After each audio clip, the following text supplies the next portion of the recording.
So good day sa inyo mga utak! Ngayong araw, meron akong ituturo sa inyo na talagang binabalik-balikan ko dito sa lugar namin. At kilala nyo naman ako, hindi ako nagtuturo ng hindi masarap. At eto nga pala, yung paborito kong takoyaki. Pag usapan takoyaki, aba ayoko na sa iba. Dito lang ako, kahit pagtabuyan pa ako ng mama mo, kahit talikuran pa ako ng munggo, dito pa din ako babalik kasi for only 35 pesos ay meron ka ng 4 na masarap na takoyaki. Pag 100 pesos naman ay 12 pieces na. At assorted na yan mauutak, kayo na bahala sa gusto nyong flavors. Meron nga sila ditong octo with veggies, octo with cheese, cheese bomb, crab and corn with cheese at ham and cheese. Bukod sa takoyaki mauutak ay meron din sila ditong chicken pastil na for only 30 pesos ay pwede mo na siya tikman. Syempre, pwede bang pambara lang? Automatic yan. Nag-o-offer din sila dito ng drinks kagaya na lang ng iced coffee and mocktail. Cheese! Pagdating sa place ay meron din silang mga upuan para kung gusto nyo tumambay kahit saglit lang ay okay lang. Pero para sa akin, good siya take out at mas masarap siya kainin kapag nakatayo.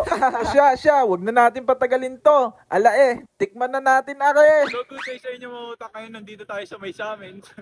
sa Metro San Jose. At may ituturo lang ako sa inyo mga utak kung saan lagi ako nakain ng takoyaki. At dito lang yan sa may Morans Takoyaki. Ayan, special takoyaki yan guys. Iba't ibang flavors. For only 100 pesos guys, meron na kayong 12 pieces na takoyaki. At yung promo nila na 35 pesos, 4 na piraso na yun guys, di ba? Mura.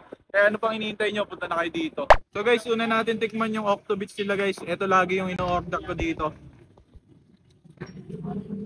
Sobrang solid guys. Ito talaga yung binabalik-balik ako dito. So guys, bukod sa pambara nila, syempre meron din panulak. Ayan, no? Iba't ibang klaseng kape, tapos may mga mocktail din sila dito. Ayan, tikman natin to.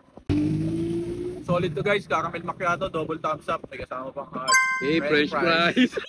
So yun guys, titikman natin itong takoyaki.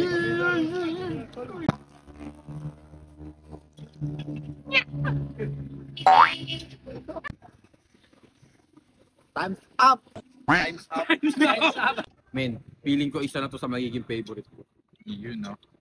Kain na to, win ako. Sarap ah.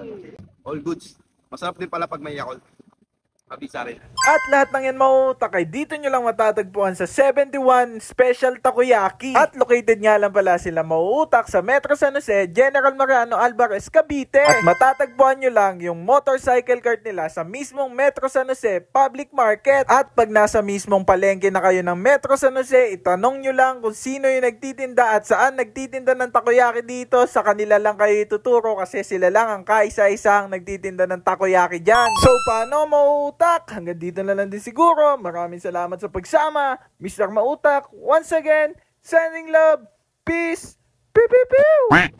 Para po sa mga takoyaki lovers, try nyo po ang aming takoyaki. Sulit na po to, subok na po, mura na, masarap pa. Bali, open po kami dito sa Metro San Jose ng 3 PM hanggang 10 PM.